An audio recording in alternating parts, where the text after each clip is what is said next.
ನಮಸ್ಕಾರ ಸ್ನೇಹಿತರೆ, ನೀವೇನಾದರೂ ಬ್ಯಾಂಕ್ನಲ್ಲಿ ಸಾಲ ಮಾಡಿ ಕಟ್ಟಿಲ್ಲ ಅಂದರೆ ಏನಾಗುತ್ತೆ? ನೋಟಿಸ್ ಬರುತ್ತೆ, ಮನೆ ಜಪ್ತಿ ಆಗುತ್ತೆ, ಕ್ರೆಡಿಟ್ ಸ್ಕೋರ್ ಪಾತಾಳಕ್ಕೆ ಕುಸಿಯುತ್ತೆ. ಆದರೆ ಬ್ಯಾಂಕ್ಗಳಿಗೆ ಬರೋಬ್ಬರಿ 22,000 ಕೋಟಿ ರೂಪಾಯಿ ಬಾಕಿ ಉಳಿಸ್ಕೊಂಡಿರೋ ವ್ಯಕ್ತಿಯೊಬ್ಬರು ಕೇವಲ 6.5 ಕೋಟಿ ರೂಪಾಯಿ ಕಟ್ಟಿ ಬಚಾವ್ ಆಗೋಕೆ ಆಗುತ್ತೆ ಅಂದರೆ ನೀವು ನಂಬ್ತೀರಾ? ಸ್ನೇಹಿತರೆ, ಝೀ ಮೀಡಿಯಾ ಸಂಸ್ಥೆ ಸಂಸ್ಥಾಪಕರಾದ ಸುಭಾಷ್ ಚಂದ್ರ ಅವರಿಗೆ ನ್ಯಾಷನಲ್ ಕಂಪನಿ ಲಾ ಟ್ರೈಬ್ಯುನಲ್ನಲ್ಲಿ ಇಂಥ ಒಂದು ಅವಕಾಶ ಸಿಕ್ಕಿದೆ. ಇದರಿಂದ ಬ್ಯಾಂಕ್ಗಳಿಗೆ ಬರಬೇಕಾಗಿದ್ದ 100 ರೂಪಾಯಿಗೆ ಈಗ ವಾಪಸ್ ಹೋಗ್ತಿರೋದು ಕೇವಲ 3 ಪೈಸೆ ಮಾತ್ರ. ಹಾಗಿದ್ರೆ ಇಷ್ಟೊಂದು ದೊಡ್ಡ ಮೊತ್ತದ ಸಾಲ ಮನ್ನಾ ಆಗೋದು ಹೇಗೆ? NCLT ಒಪ್ಪೋದು ಯಾಕೆ? ಅಷ್ಟಕ್ಕೂ ಈ ಇನ್ಸಾಲ್ವೆನ್ಸಿ ಅಥವಾ ದಿವಾಳಿತನದ ಪ್ರಕ್ರಿಯೆ ಅಂದ್ರೆ ಏನು? ಕಂಪನಿಗಳು ದಿವಾಳಿ ಆದಾಗ ಇನ್ಸಾಲ್ವೆನ್ಸಿ ಅಂಡ್ ಬ್ಯಾಂಕ್ರಪ್ಸಿ ಕೋಡ್ ಹೇಗೆ ವರ್ಕ್ ಆಗುತ್ತೆ? ಕಾನೂನು ಏನು ಹೇಳುತ್ತೆ? ಇದರಿಂದ ಬಿಸ್ನೆಸ್ ಮಾಡೋರು ಕಲಿಬೇಕಾಗಿರೋ ಪಾಠ ಏನು? ಎಲ್ಲವನ್ನ ಡೀಟೇಲ್ ಆಗಿ ಚೆಕ್ ಮಾಡ್ತಾ ಹೋಗೋಣ. ಕಡೆ ತನಕ ಮಿಸ್ ಮಾಡಿದೆ ನೋಡಿ. ನೀವು ನೋಡ್ತಾ ಇದ್ದೀರಾ ಮಸ್ತ್ ಮಗ ಚಾನಲ್. ನಾನು ಅಮರ್ ಪ್ರಸಾದ್. 99.97 ನಷ್ಟ, ಬ್ಯಾಂಕ್ಗಳಿಗೆ ಬಿಗ್ ಶಾಕ್. ಸ್ನೇಹಿತರೆ, ಸುಭಾಷ್ ಚಂದ್ರ ಅವರು ಈ ಸಾಲದ ಸುಳಿಯಲ್ಲಿ ಸಿಕ್ಕಾಕೊಂಡಿದ್ದು ಹೇಗೆ ಅಂತ ಫಸ್ಟ್ ನೋಡೋಣ. ಕಾರಣ SL ಗ್ರೂಪ್. ಈ SL ಗ್ರೂಪ್ ನಲ್ಲಿ ಸುಭಾಷ್ ಚಂದ್ರ ಅವರು ಚೇರ್ಮನ್ ಆಗಿದ್ರು. ಆದ್ರೆ 2019 ಟೈಮ್ನಲ್ಲಿ SL ಗ್ರೂಪ್ ತೀವ್ರ ಆರ್ಥಿಕ ಸಂಕಷ್ಟಕ್ಕೆ ಸಿಕ್ಕಾಕೊಳ್ತು. ಆ ಹೊತ್ತಿಗೆ SL ಗ್ರೂಪ್ ನ ಸಾಲ 45,000 ಕೋಟಿ ರೂಪಾಯಿಗೆ ತಲುಪಿತ್ತು. ಹೊಸ ಸಾಲ ಸಿಗ್ತಾ ಇರಲಿಲ್ಲ. ಹೀಗಾಗಿ ಈ ಗ್ರೂಪ್ ನ ಕಂಪನಿಗಳು ಪಡೆದ ಸುಮಾರು 22,000 ಕೋಟಿ ರೂಪಾಯಿ ಸಾಲಕ್ಕೆ ಸುಭಾಷ್ ಚಂದ್ರ ಅವರು ತಮ್ಮ ವೈಯಕ್ತಿಕ ಗ್ಯಾರಂಟಿ ಜಾಮೀನು ಕೊಟ್ರು ಇವರು. ಆದ್ರೆ ಆಮೇಲೆ SL ಗ್ರೂಪ್ ನ ಕಂಪನಿಗಳು ಸಾಲ ವಾಪಸ್ ಪೇ ಮಾಡೋದ್ರಲ್ಲಿ ಫೇಲ್ ಆದ್ವು. ಆಗ ಸಾಲ ಕೊಟ್ಟಿದ್ದ ಬ್ಯಾಂಕುಗಳು ನೇರವಾಗಿ ಸುಭಾಷ್ ಚಂದ್ರ ಅವರನ್ನೇ, ನೀವಲ್ಲ ಗ್ಯಾರಂಟಿ ಕೊಟ್ಟಿದ್ದು, ಜಾಮೀನು ಕೊಟ್ಟಿದ್ದವರಿಗೆ ಸಾಲಕ್ಕೆ ಬನ್ನಿ ಅಂತ NCLT ಕೋರ್ಟ್ಗೆ ಎಳ್ಕೊಂಡು ಹೋಗಿ ನಿಲ್ಲಿಸಿದ್ರು ಬ್ಯಾಂಕ್ಗಳು. ಹೀಗೆ ಶುರುವಾಗಿರೋ ಕೇಸ್ನಲ್ಲಿ ಸುಭಾಷ್ ಚಂದ್ರ ಅವರ ವಿರುದ್ಧ ಇದ್ದ ಒಟ್ಟು ಕ್ಲೇಮ್ ಮೊತ್ತ 22,6 ಕೋಟಿ 57 ಲಕ್ಷ ರೂಪಾಯಿ. ಆದ್ರೆ ಈಗ ಅಪ್ರೂವ್ ಆಗಿರೋ ರೀಪೇಮೆಂಟ್ ಪ್ಲಾನ್ ನ ಒಟ್ಟು ಮೌಲ್ಯ ಬರೀ 6.5 ಕೋಟಿ ರೂಪಾಯಿ. ಇದರಲ್ಲಿ 25 ಲಕ್ಷ ರೂಪಾಯಿ ದಿವಾಳಿತನ ಪ್ರಕ್ರಿಯೆನ ಖರ್ಚಿಗೆ ಹೋಗುತ್ತೆ, ಇನ್ಸಾಲ್ವೆನ್ಸಿ ಪ್ರೋಸೆಸ್ಗೆ. ಉಳಿದ 6.25 ಕೋಟಿ ರೂಪಾಯಿ ಮಾತ್ರ ಸಾಲ ಕೊಟ್ಟ ಬ್ಯಾಂಕ್ಗಳಿಗೆ ಹಂಚಿಕೆ ಮಾಡಲಾಗುತ್ತೆ. ಫಿನಾನ್ಷಿಯಲ್ ಟರ್ಮ್ ನಲ್ಲಿ ಇದನ್ನ ಹೇರ್ ಕಟ್ ಅಂತ ಹೇಳ್ತಾರೆ. ಅಂದ್ರೆ ಫಾರ್ ಎಕ್ಸಾಂಪಲ್, ಒಬ್ಬ ವ್ಯಕ್ತಿ ಒಂದು ಬ್ಯಾಂಕ್ಗೆ 100 ರೂಪಾಯಿ ಕೊಡಬೇಕಾಗಿರುತ್ತೆ ಅಂತ ತಿಳ್ಕೊಳ್ಳಿ. ಆದ್ರೆ ಆ ವ್ಯಕ್ತಿ ದಿವಾಳಿಯಾಗಿ ಆತ ಬ್ಯಾಂಕ್ಗೆ ಕೇವಲ 20 ರೂಪಾಯಿ ಕೊಡ್ತಾರೆ. ಉಳಿದ 80 ರೂಪಾಯಿ ನಷ್ಟವನ್ನ ಹೇರ್ ಕಟ್, 80% ಹೇರ್ ಕಟ್ ಅಂತ ಕರೀತಾರೆ. ಇಲ್ಲಿ ಸುಭಾಷ್ ಚಂದ್ರ ಕೇಸಲ್ಲಿ ಬ್ಯಾಂಕ್ಗಳು ಅನುಭವಿಸ್ತಾ ಇರೋ ಹೇರ್ ಕಟ್ ಎಷ್ಟು ಗೊತ್ತಾ?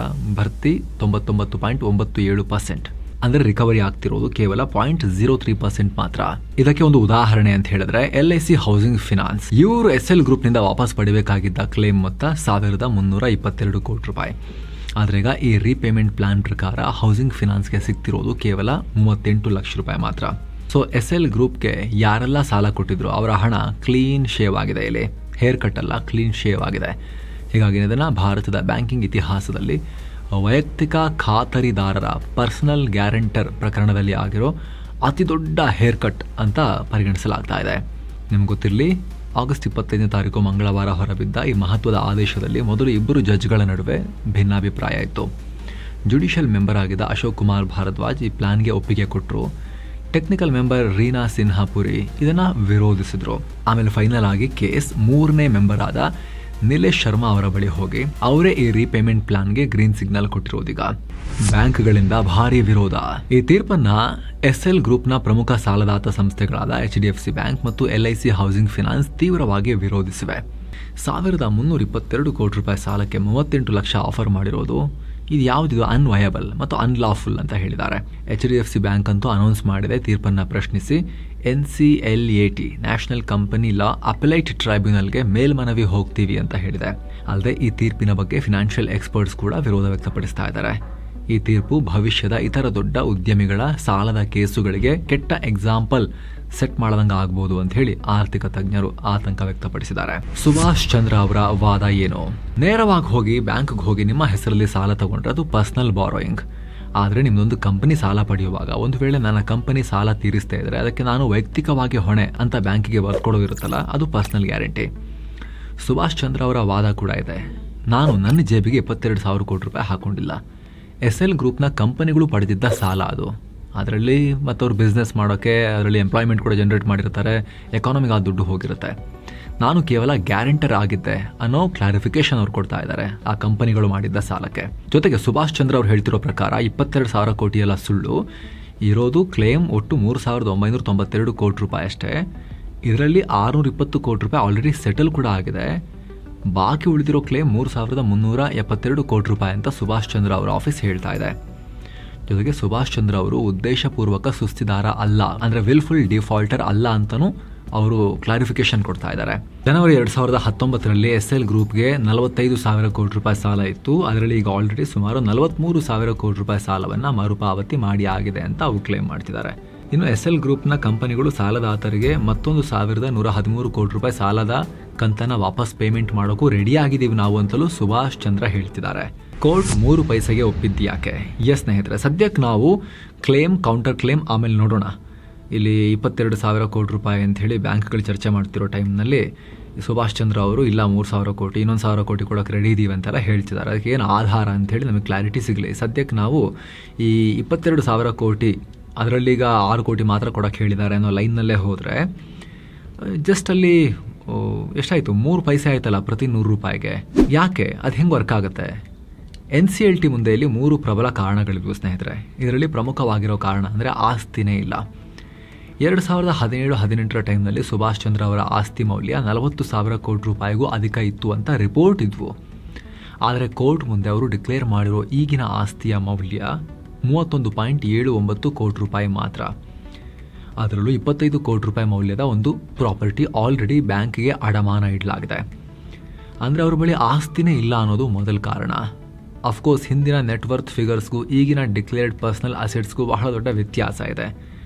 ಆಸ್ತಿ ಎಲ್ಲ ವರ್ಷವೂ ಅಥವಾ ಜೀವನದುದ್ದಕ್ಕೂ ಒಂದೇ ರೀತಿ ಇರೋದಿಲ್ಲ. ನಾನಾ ಕಾರಣಗಳಿಂದ ಜಾಸ್ತಿ ಆಗ್ಬೋದು, ಕರ್ಗೂ ಹೋಗ್ಬೋದು. ಇಷ್ಟೊಂದು ಹೆಂಗೆ ಕರುತ್ತು ಅಂತ ಬ್ಯಾಂಕ್ಗಳು ಪ್ರಶ್ನೆ ಮಾಡ್ತಿದ್ದಾವೆ.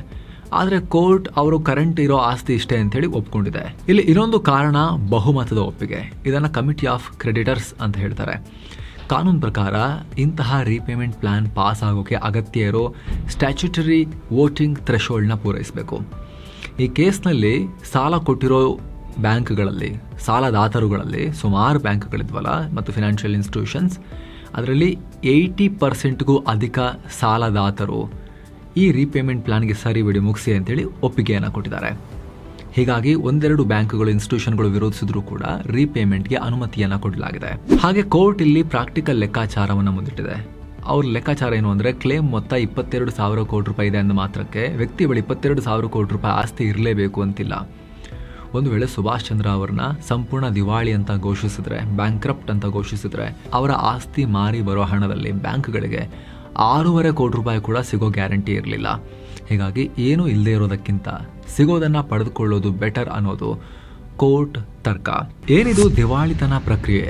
2016ರ ಕಾಯ್ದೆ ಹೇಳೋದೇನೋ? ಸ್ನೇಹಿತರೆ, ಈ ಕೇಸ್ನ ಆಳ ಅರ್ಥ ಆಗಬೇಕು ಅಂತ ಹೇಳಿದ್ರೆ ನಮಗೆ IBC ಅಂದರೆ ಇನ್ಸಾಲ್ವೆನ್ಸಿ ಆ್ಯಂಡ್ ಬ್ಯಾಂಕ್ರಪ್ಸಿ ಕೋಡ್ 2016 ಬಗ್ಗೆ ಗೊತ್ತಿರಬೇಕು. ಇಲ್ಲಿ 2 ಟೈಪ್ ಇವೆ. ಇಲ್ಲಿ ಇನ್ಸಾಲ್ವೆನ್ಸಿ ಕೋಡ್ನಲ್ಲಿ ಸ್ನೇಹಿತರೆ, ಒಂದು ಕಾರ್ಪೊರೇಟ್ ಇನ್ಸಾಲ್ವೆನ್ಸಿ CIRP. ಇದು ಸಂಪೂರ್ಣವಾಗಿ ಕಂಪನಿಯ ವಿರುದ್ಧ ನಡೆಯೋ ಪ್ರಕ್ರಿಯೆ. ಉದಾಹರಣೆಗೆ, ಒಂದು ಕಂಪನಿ ಸಾಲ ಮಾಡಿ ಅದನ್ನು ಕಟ್ಟೋಕ್ಕಾಗದೇ ಇದ್ದರೆ ಕಾನೂನು ಪ್ರಯೋಗ ಆಗುತ್ತೆ. ಇಲ್ಲಿ ಕಂಪನಿಯ ಹಳೆಯ ಮಾಲೀಕರನ್ನು ತಕ್ಷಣ ಅಧಿಕಾರದಿಂದ ಕೆಳಗಿಳಿಸ್ತಾರೆ. ಅವರ ಜಾಗಕ್ಕೆ ಕೋರ್ಟ್ ಕಡೆಯಿಂದ ಒಬ್ಬ ರೆಸಲ್ಯೂಷನ್ ಪ್ರೊಫೆಷನಲ್ ಅವ್ರನ್ನ ಅಪಾಯಿಂಟ್ ಮಾಡಲಾಗುತ್ತೆ. ಸಾಲ ಕೊಟ್ಟ ಬ್ಯಾಂಕ್ಗಳೆಲ್ಲ ಸೇರಿ ಕಮಿಟಿ ಆಫ್ ಕ್ರೆಡಿಟರ್ಸ್ COC ಮಾಡ್ಕೊಳ್ತಾರೆ. ಇಲ್ಲಿ ಬ್ಯಾಂಕ್ಗಳ ಮೊದಲ ಟಾರ್ಗೆಟ್ ಕಂಪನಿಯನ್ನು ಮುಚ್ಚೋದಲ್ಲ, ಬದಲಾಗಿ ಬೇರೆ ಯಾರಾದರೂ ಹೊಸ ಹೂಡಿಕೆದಾರರನ್ನು ಕರ್ಕೊಂಬಂದು ಕಂಪನಿ ಉಳಿಸ್ತಾರಾ ಅಂತೇಳಿ ನೋಡೋದು. ಒಂದು ವೇಳೆ ಯಾರೂ ಬರಲಿಲ್ಲ ಅಂದರೆ ಮಾತ್ರ ಕಡೆ ಅಸ್ತ್ರವಾಗಿ ಕಂಪನಿಯ ಆಸ್ತಿ ಮಾರಿ ಸಾಲಗಾರರಿಗೆ ಹಣ ಹಂಚೋದು. ಇದನ್ನು ಲಿಕ್ವಿಡೇಷನ್ ಅಂತ ಕರೀತಾರೆ. ಇಲ್ಲಿ ತುಂಬ ಜನ ಕೇಳ್ಬೋದು ಒಂದು ಪ್ರಶ್ನೆಯನ್ನು, ಅಲ್ಲ ಕಂಪನಿಗಳು ಎಷ್ಟಾದರೂ ಸಾಲ ಮಾಡಿ ಲಾಸ್ಟಿಗೆ ಲಾಸ್ ಆಯಿತು ಅಂತ ಹೇಳಿ ಮುಚ್ಕೊಂಡು ಹೋಗ್ಬಿಡ್ಬೋದಾ? ಬ್ಯಾಂಕ್ಗಳು ಆಮೇಲೆ ಇದೆಲ್ಲ ಟ್ರೈ ಮಾಡಿಬಿಟ್ಟು ಇನ್ಸಾಲ್ವೆನ್ಸಿ ಅಂತ ಹೇಳಿ ಲಿಕ್ವಿಡೇಷನ್ ಮಾಡಿ ಆಮೇಲೆ 3 ಕಾಸು 4 ಕಾಸು ಅದನ್ನು ಆಸ್ತಿ ಎಲ್ಲ ಮಾರಾಟ ಮಾಡಿ ತಗೊಂಡು ವಾಪಸ್ ಬಂದುಬಿಡ್ಬೇಕಾ? 100 ರೂಪಾಯಿಗೆ 1 ರೂಪಾಯಿ 2 ರೂಪಾಯಿ ಅಷ್ಟು ತಗೊಂಡು ಅಂತ ಕೇಳ್ಬೋದು. ಇಲ್ಲಿ ಹಂಗೆ ಸುಮ್ಮನೆ ಬಿಟ್ಬಿಡೋದಿಲ್ಲ. ಆ ದುಡ್ಡನ್ನು ತಗೊಂಡು ಬಿಸ್ನೆಸ್ ಮ್ಯಾನ್ ನಿಯತ್ತಾಗಿ ಬಿಸ್ನೆಸ್ ಮಾಡಿ, ಬಿಸ್ನೆಸ್ಸಿಗೆ ಟ್ರೈ ಮಾಡಿ, ಎಂಪ್ಲಾಯ್ಮೆಂಟ್ ಜನ್ರೇಟ್ ಮಾಡಿ, ಬಿಸ್ನೆಸ್ಸಿಗೆ ಹಾಕಿ, ಬಿಸ್ನೆಸ್ ಕಾರಣದಿಂದ ಏನಾದರೂ ಲಾಸ್ ಆಗಿದ್ರೆ ಆವಾಗ ಏನು ಮಾಡಲ್ಲ, ನೋಡ್ತಾರೆ, ಎಲ್ಲ ಇನ್ವೆಸ್ಟಿಗೇಟ್ ಮಾಡ್ತಾರೆ, ಚೆಕ್ ಮಾಡ್ತಾರೆ, ಕಂಪನಿ ಉಳಿಸೋಕ್ಕಾಗತ್ತೆ ಅಂತ ನೋಡ್ತಾರೆ. ಆಗಿಲ್ಲ ಅಂದರೆ ಆಮೇಲೆ ಅಲ್ಲಿ ಉಳಿದಿರೋ ಆಸ್ತಿಯನ್ನು ಮಾರಿಬಿಟ್ಟು ಬಂದಷ್ಟು ತೊಗೊಂಡು ಕೇಸನ್ನು ಕ್ಲೋಸ್ ಮಾಡ್ತಾರೆ, ಆ ಸಾಲವನ್ನು ಕ್ಲೋಸ್ ಮಾಡ್ತಾರೆ. ಆದರೆ ಆ ಬಿಸ್ನೆಸ್ ಮ್ಯಾನ್ ಸಾಲ ತಗೊಂಡು ಅದನ್ನು ದುರುಪಯೋಗ ಪಡಿಸ್ಕೊಂಡಿದ್ರೆ, ಸಾಲ ತಗೊಂಡು ವೈಯಕ್ತಿಕ ಖರ್ಚುಗಳಿಗೆ ಮಜಾ ಮಾಡೋಕ್ಕೆ ಶೋಕಿಗೆ ಬಳಸ್ಕೊಂಡಿದ್ರೆ, ಕಂಪನಿ ದುಡ್ಡನ್ನು ಲೂಟಿ ಮಾಡಿದರೆ, ಏನಾದರೂ ಕೂಡ ದುರುಪಯೋಗ ಆಗಿದ್ರೆ ಆವಾಗ ಬೆನ್ನು ಬೀಳ್ತಾರೆ. ದೇಶ ಬಿಟ್ಟು ಹೋದರೂ ಬಿಡೋದಿಲ್ಲ, ಬೆನ್ನು ಬಿದ್ದು ಅವ್ರನ್ನ ಎಳ್ಕೊಂಬರಕ್ಕೆ ಟ್ರೈ ಮಾಡ್ತಾನೆ ಇರ್ತಾರೆ. ಸೊ ಇದನ್ನು ಸೂಕ್ಷ್ಮವನ್ನು ಅರ್ಥ ಮಾಡ್ಕೋಬೇಕಿಲ್ಲ ನಾವು. ಓಕೆ, ಕಂಪನಿದಾಯಿತು. ನೆಕ್ಸ್ಟ್ 2ನೇದು ಪರ್ಸ್ನಲ್ ಗ್ಯಾರಂಟರ್ ಇನ್ಸಾಲ್ವೆನ್ಸಿ ಅಂತ. ಸುಭಾಷ್ ಚಂದ್ರ ಅವರ ಕೇಸ್ ಬರೋದು ಇದೇ ಎರಡನೇ ಕ್ಯಾಟಗರಿ ಕೆಳಗೆ. ಇಲ್ಲಿ ಕಂಪನಿಯ ಆಸ್ತಿ ಬದಲಿಗೆ ಓಕೆ ಅವ್ರಿಗೆ ಆ ಕಂಪನಿ ಸಾಲಕ್ಕೆ ನಾನು ಗ್ಯಾರಂಟಿ ಅಂಥೇಳಿ ಗ್ಯಾರಂಟಿ ಕೊಟ್ಟ ವ್ಯಕ್ತಿಯ ವೈಯಕ್ತಿಕ ಆಸ್ತಿ ಎಷ್ಟಿದೆ ಅಂಥೇಳಿ ಹುಡುಕ್ತಾರೆ. ಅವರ ಮನೆ, ಬ್ಯಾಂಕ್ ಬ್ಯಾಲೆನ್ಸು, ಪ್ರೈವೇಟ್ ಪ್ರಾಪರ್ಟಿ ಎಲ್ಲವನ್ನು ಲೆಕ್ಕ ಹಾಕ್ತಾರೆ. ಆಮೇಲೆ ಆ ವ್ಯಕ್ತಿ ತನ್ನ ಆಸ್ತಿಯಿಂದ ಎಷ್ಟು ಸಾಲ ತೀರಿಸ್ಬೋದು ಅಂತ ಒಂದು ರೀಪೇಮೆಂಟ್ ಪ್ಲ್ಯಾನ್ ರೆಡಿ ಮಾಡ್ತಾರೆ. ಉದಾಹರಣೆಗೆ ಒಬ್ಬ ಪ್ರೊಮೋಟರ್ 5,000 ಕೋಟಿ ರೂಪಾಯಿ ಕಾರ್ಪೊರೇಟ್ ಲೋನ್ಗೆ ಪರ್ಸ್ನಲ್ ಗ್ಯಾರಂಟಿ ಕೊಟ್ಟಿದ್ದಾರೆ ಅಂತ ತಿಳ್ಕೊಳ್ಳಿ. ಆದರೆ ಅವರ ಬಳಿ ವಸೂಲಿ ಮಾಡಬಹುದಾದ ವೈಯಕ್ತಿಕ ಆಸ್ತಿ 20 ಕೋಟಿ ರೂಪಾಯಿ ಮಾತ್ರ ಇದ್ದರೆ ಇನ್ಸಾಲ್ವೆನ್ಸಿ ಪ್ರಾಸೆಸ್ನಲ್ಲಿ ರಿಕವರ್ ಮಾಡಬಹುದಾದ ಮೊತ್ತ ಕೂಡ 20 ಕೋಟಿ ರೂಪಾಯಿ ಆಸುಪಾಸಲ್ಲೇ ಇರುತ್ತೆ. ಹೀಗಾಗಿನೇ ಕ್ಲೇಮ್ ಅಮೌಂಟ್ ಮತ್ತು ಆ್ಯಕ್ಚುಯಲ್ ರಿಕವರಬಲ್ ಅಸೆಟ್ ವ್ಯಾಲ್ಯೂ ಎರಡು ಬೇರೆ ಬೇರೆ ವಿಚಾರ. ಹೀಗಾಗಿ ಸುಭಾಷ್ ಅವರ ಕೇಸ್ನಲ್ಲೂ ಕೂಡ 22,000 ಕೋಟಿ ರೂಪಾಯಿ ಗ್ಯಾರಂಟಿ ಕೊಟ್ಟಿದ್ರು ಕೂಡ ಕೋರ್ಟ್ 6.5 ಕೋಟಿ ರೂಪಾಯಿಗೆ ರಿಕವರಿಗೆ ಗ್ರೀನ್ ಸಿಗ್ನಲ್ ಕೊಟ್ಟಿದೆ. ಆ್ಯಂಡ್ ಎಸ್, ಇದನ್ನು ಅಪೀಲ್ ಮಾಡೋಕ್ಕೆ ಅವಕಾಶ ಇರುತ್ತೆ. HDFC ಬ್ಯಾಂಕ್ ನಾವು ಅಪೀಲ್ ಮಾಡ್ತೀವಿ ಅಂತ ಹೇಳಿದೆ. ಇದು ಫೈನಲ್ ಮುಗಿದಿಲ್ಲ ಇಲ್ಲಿಗೆ. ಈ ಇನ್ಸಾಲ್ವೆನ್ಸಿ ಆ್ಯಂಡ್ ಬ್ಯಾಂಕ್ರಪ್ಸಿ ಕೋರ್ಟ್ 2016 ಬರೋಕ್ಕೂ ಮುಂಚೆ ಅಲ್ಲಿ ತನಕ ಕೇಸ್ಗಳು ಕೋರ್ಟ್ನಲ್ಲಿ ದಶಕಗಳ ಕಾಲ ಕೊಳಿತಾ ಕೂತ್ಕೊಂಡಿದ್ವು. ಆದರೆ ಹೊಸ ಕಾನೂನು ಪ್ರಕಾರ ಗರಿಷ್ಠ 330 ದಿನಗಳ ಒಳಗಡೆ ಕೇಸ್ ಇತ್ಯರ್ಥ ಮಾಡಬೇಕು. ಇನ್ನು ಈ ಪ್ರಕ್ರಿಯೆಯಲ್ಲಿ ಒಂದು ವೇಳೆ ಕಂಪನಿ ಉಳಿಲಿಲ್ಲ, ಆಸ್ತಿ ಮಾರಾಟ ಆಯಿತು ಅಂತ ಇಟ್ಕೊಳ್ಳಿ, ಆಗ ಬಂದ ಹಣದಲ್ಲಿ ಯಾರಿಗೆ ಫಸ್ಟ್ ಪ್ರಯಾರಿಟಿ? ಸರ್ಕಾರಕ್ಕೆ ಎಷ್ಟು, ಬ್ಯಾಂಕ್ಗೆ ಎಷ್ಟು ಹೋಗಬೇಕು, ಕೆಲಸಗಾರರಿಗೆ ಎಷ್ಟು ಕೊಡಬೇಕು, ಬಾಕಿ ಸ್ಯಾಲ್ರಿ ಏನಾರಿದ್ರೆ ಇದನ್ನು ನಿರ್ಧರಿಸೋಕೆ ವಾಟರ್ಫಾಲ್ ಮೆಕ್ಯಾನಿಸಮ್ ಅಂತ ಒಂದು ಲೆಕ್ಕಾಚಾರ ಇದೆ. ಸೆಕ್ಷನ್ 53ರ ಪ್ರಕಾರ ಜಲಪಾತದ ನೀರು ಮೇಲಿಂದ ಕೆಳಗೆ ಹರಿಯೋ ಹಾಗೆ ಹಣ ಹಂಚಿಕೆಯಾಗುತ್ತೆ. ಫಸ್ಟ್ ಈ ಇಡೀ ಪ್ರಕ್ರಿಯೆ ನಡೆಸಿಕೊಟ್ಟ ಅಧಿಕಾರಿಗಳಿಗೆ ಫೀಸ್ ಕೊಡಬೇಕು. ಆಮೇಲೆ ಕಂಪನಿಯಲ್ಲಿ ದುಡಿದ ಕೆಲಸಗಾರರ 24 ತಿಂಗಳ ಬಾಕಿ ಸಂಬಳ ಕೊಡಬೇಕು. ಅದಾದಮೇಲೆ ಅಡಮಾನ ಇಟ್ಕೊಂಡು ಸಾಲ ಕೊಟ್ಟಿದ್ದ ಸೆಕ್ಯೂರ್ಡ್ ಕ್ರೆಡಿಟರ್ಸ್ಗೆ ಹಣ ಹೋಗುತ್ತೆ.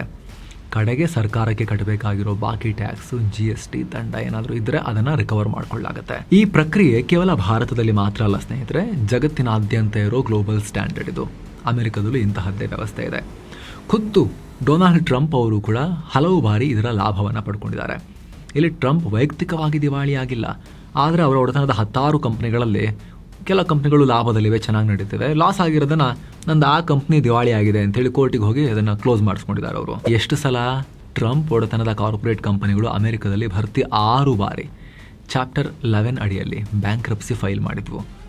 ಈ ಚಾಪ್ಟರ್ 11 ಅನ್ನೋದು ಅಮೆರಿಕದ ಬಿಸ್ನೆಸ್ ರಿಆರ್ಗನೈಸೇಷನ್ ಕಾನೂನು. ಇದರ ಸ್ಪೆಷಾಲಿಟಿ ಏನು ಅಂದರೆ ಕಂಪನಿ ಸಾಲದಲ್ಲಿ ಮುಳುಗಿದ್ರೂ ಅದನ್ನು ತಕ್ಷಣಕ್ಕೆ ಮುಚ್ಚೋದಿಲ್ಲ. ಮೊದಲಾಗಿ ಕಂಪನಿಯ ಓನರ್ ಬ್ಯಾಂಕ್ಗಳೊಂದಿಗೆ ಕೂತು ಮಾತುಕತೆ ನಡೆಸಿ ಸಾಲವನ್ನು ಕಡಿತ ಮಾಡಿಕೊಂಡು ಬಿಸ್ನೆಸ್ಸನ್ನು ಮುಂದುವರಿಸಬಹುದು. Trump Taj Mahal casino, plaza hotel, Trump entertainment resorts, ಈ ಕಂಪನಿಗಳೆಲ್ಲ ಇದೇ ಲಾನ ಬಳಸ್ಕೊಂಡು ಸಾಲದ ಹೊರೆಯನ್ನು ಕಮ್ಮಿ ಮಾಡಿಕೊಂಡಿವೆ. ಸೊ ಸ್ನೇಹಿತರೆ, ಭಾರತದ IBC ಮತ್ತು ಅಮೆರಿಕದ ಚಾಪ್ಟರ್ 11 ಎರಡರ ಉದ್ದೇಶನೂ ಒಂದೇ.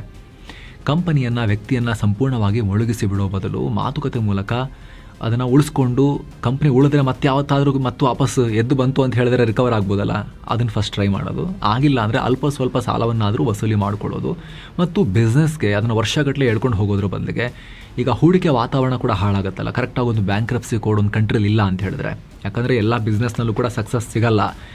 ಬಿಸ್ನೆಸ್ನಲ್ಲಿ ಸಕ್ಸಸ್ ಸಿಗೋದು 100ರಲ್ಲಿ 5-10% ಕೂಡ ದೊಡ್ಡದದು ಸಿಕ್ಕಿದ್ರೆ, ಸಕ್ಸಸ್ ಸಿಕ್ತು ಅಂತ ಹೇಳಿದ್ರೆ. ಹಾಗಾಗಿ ತುಂಬ ಸಲ ಒಳ್ಳೆ ಡ್ರೀಮ್ ಇಟ್ಕೊಂಡು ಶುರು ಮಾಡಿದ್ದು ಕೂಡ ಫೇಲ್ ಆಗ್ಬೋದು. ಅಂತ ಟೈಮ್ನಲ್ಲಿ ಎಲ್ಲ ಸಲ ತೊಗೊಂಡೋಗಿ ಫೌಂಡರ್ನ ನೇತಾಕಾಗಲ್ಲ. ಆತ ವೈಯಕ್ತಿಕವಾಗಿ ದುರುಪಯೋಗ ಪಡಿಸ್ಕೊಂಡು ಪೂರ್ತಿ ಹಾಳು ಮಾಡಿ ದುಡ್ಡನ್ನು ಲೂಟಿ ಹೊಡ್ಕೊಂಡು ತನ್ನ ಪರ್ಸ್ನಲ್ ಅಕೌಂಟಿಗೆ ಸಾಲ ದುಡ್ಡನ್ನು ಶಿಫ್ಟ್ ಮಾಡ್ಕೊಂಡಿದ್ರೆ ಆವಾಗ ಅದು ಕ್ರಿಮಿನಲ್ ಅಪರಾಧ ಆಗೋದದು. ಆದರೆ ಆತ ಎಫರ್ಟ್ ಹಾಕಿ ಶ್ರದ್ಧೆಯಿಂದ ಕೆಲಸ ಮಾಡಿ ಹಗಲು ರಾತ್ರಿ ಕೆಲಸ ಮಾಡಿ ಇಡೀ ಕಂಪ್ನಿ ಒದ್ದಾಡಿ ಲಾಸ್ಟಿಗೂ ಫೇಲ್ ಆದರೆ ಅದಕ್ಕೊಂದು ಎಂಡ್ ಕೊಡೋಕ್ಕೊಂದು ದಾರಿ ಬೇಕಲ್ವಾ. ಓಕೆ, ಟ್ರೈಡ್ ಬಟ್ ಫೇಲ್ಡ್ ಅಂತೇಳಿ ಅದಕ್ಕೆ ಇರೋದು ಬ್ಯಾಂಕ್ರಪ್ಸಿ ಆ್ಯಂಡ್ ಇನ್ಸಾಲ್ವೆನ್ಸಿ ಕೋಡ್ ಅನ್ನುವಂತಹ ವ್ಯವಸ್ಥೆಗಳು. ಈಸ್ ಆಫ್ ಡೂಯಿಂಗ್ ಬಿಸ್ನೆಸ್ನಲ್ಲಿ ಮುಖ್ಯವಾಗಿರೋ ಅಂಶ ಇದು. ವಿಶೇಷವಾಗಿ ಗ್ಲೋಬಲ್ ಇನ್ವೆಸ್ಟ್ಮೆಂಟ್ಸ್ನ ಸೆಳೆಯೋ ವಿಚಾರದಲ್ಲೂ ಕೂಡ ಅಷ್ಟೇ. ಹೂಡಿಕೆ ವಾತಾವರಣವನ್ನು ಇಂಪ್ರೂವ್ ಮಾಡ್ಕೊಳ್ಳೋದಕ್ಕೂ ಕೂಡ ಕೇವಲ ಬ್ಯಾಂಕ್ಗಳಿಗೆ ಚಿಲ್ಲರೆ ಕಾಸು ಉಳಿದಿದ್ದನ್ನು ಗೋರ್ಕೊಂಡು ಬರೋಕ್ಕೆ ಮಾತ್ರ ಅಲ್ಲ, ಬಾಚ್ಕೊಂಡು ಬರೋಕ್ಕೆ ಮಾತ್ರ ಅಲ್ಲ ಅದು. ಇದ್ರ ಬಗ್ಗೆ ಡೀಟೇಲ್ ಆಗಿ ಮಾಹಿತಿ ಕೊಡೋ ಪ್ರಯತ್ನವನ್ನು ಮಾಡಿದ್ದೀವಿ ಸ್ನೇಹಿತರೆ. ಇದ್ರ ಬಗ್ಗೆ ನಿಮ್ಮ ಒಪಿನಿಯನ್ ಮಿಸ್ ಇಲ್ಲದೆ ಕಾಮೆಂಟ್ ಮಾಡಿ ತಿಳಿಸಿ. ಹಾಗೆ ಸ್ನೇಹಿತರ ಕಡೆದಾಗಿ ನಿಮ್ಮಲ್ಲಿ ಒಂದು ಮನವಿ, ವಿಡಿಯೋ ಕೆಳಗಿರೋ ಜಾಯಿನ್ ಬಟನ್ ಮೂಲಕ ಆಸಕ್ತ ವೀಕ್ಷಕರು ನಮ್ಮ ಚಾನಲ್ಗೆ ಪ್ರೀಮಿಯಂ ಮೆಂಬರ್ ಆಗಿ ಜಾಯ್ನ್ ಆಗ್ಬೋದು. ಎಲ್ಲ ಮೆಂಬರ್ ಓನ್ಲಿ ವೀಡಿಯೋಸನ್ನು ನೋಡೋಕೆ ಶುರು ಮಾಡ್ಬೋದು. ಹಾಗೂ ಹಲವಾರು ವೀಡಿಯೋಗಳ ಅರ್ಲಿ ಆಕ್ಸೆಸ್ ಪಡಿಬೋದು. ನಿಮ್ಮ ಒಂದಿನದ ಕಾಫಿಗಿಂತ ಕಮ್ಮಿ ಪ್ರೈಸ್ಗಿದೆ. ಆಸಕ್ತರು ಚೆಕ್ ಮಾಡಿ ಸ್ನೇಹಿತರೆ. ಮತ್ತೆ ಭೇಟಿ ಆಗ್ತಿರೋಣ. ನಮಸ್ಕಾರ.